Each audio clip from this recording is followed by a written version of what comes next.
তো কি কি ঘুরে দেখবেন, কোথায় থাকবেন ও খরচের হিসাব সহ সাজেক ভ্রমণের খুঁটিনাটি সকল তথ্য আশা করি উত্তর করেছে বাংলাদেশের সেরা ফুড সাজেক বেড়াতে যেতে পারবেন। তবে জুন থেকে নভেম্বর মাসে সাজেকে মেঘ বেশি দেখা যায়, তাই পাহাড় আর মেঘের লুকোচুরি খেলা দেখার জন্য এই সময়টাই সবচেয়ে বেশি উপযুক্ত।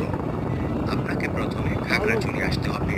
সেখান থেকে লোকাল বাহনে দীঘিনালা উপজেলা হয়ে প্রায় 70 কিলোমিটার দূরে অবস্থিত সাজেকে যেতে পারবেন। সরাসরি খাগড়াছড়ির উদ্দেশ্যে ছেড়ে যায়। নন এসি বাসের ভাড়া 520 টাকা থেকে 600 টাকা পর্যন্ত এবং এসি বাসের ভাড়া 900 টাকা থেকে 1400 টাকা পর্যন্ত। খাগড়াছড়ি শহরের শাপলা চত্বর থেকে সাজেক যাওয়ার চাঁদের গাড়ি, জিপ, সিএনজি এবং বাইক ভাড়া করতে পারবেন। চাঁদের গাড়িতে 15 জন, জিপে 12 জন, সিএনজিতে থাকার প্যাকেজ প্রভৃতি উল্লেখযোগ্য। রাতে সাজেক থাকলে যে গাড়ি দিয়ে যাবেন সেই গাড়ি আপনাকে নিয়ে আসবে। সাজেক ভ্রমণে ভাড়ার পরিমাণ নির্ভর করবে আপনি সাজেক কত রাত থাকবেন এবং সাজেক ছাড় 2000 টাকা যুক্ত হতে পারে। খাগড়াছড়ি হতে সাজেক সিএনজি দিয়ে যাওয়া আসার ভাড়া 3000 টাকা।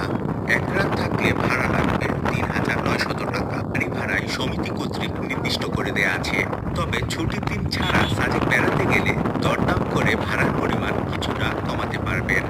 তিনি নিজস্ব নিরাপত্তা তত্ত্বাবধানে সাজেক পর্যন্ত নিয়ে যায়।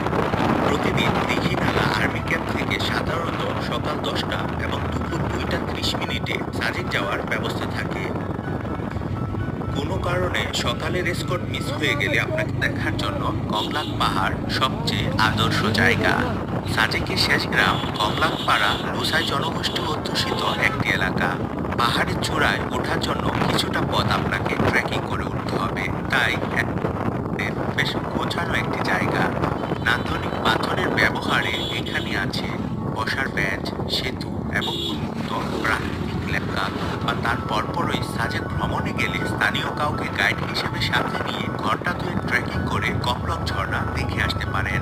অনিন্দ সুন্দর এই ঝর্ণাটি অনেকের কাছে বিদাম তৈসা ঝর্ণা আরবোজ পিকনিক স্পটের প্রবেশ মূল্য 20 টাকা।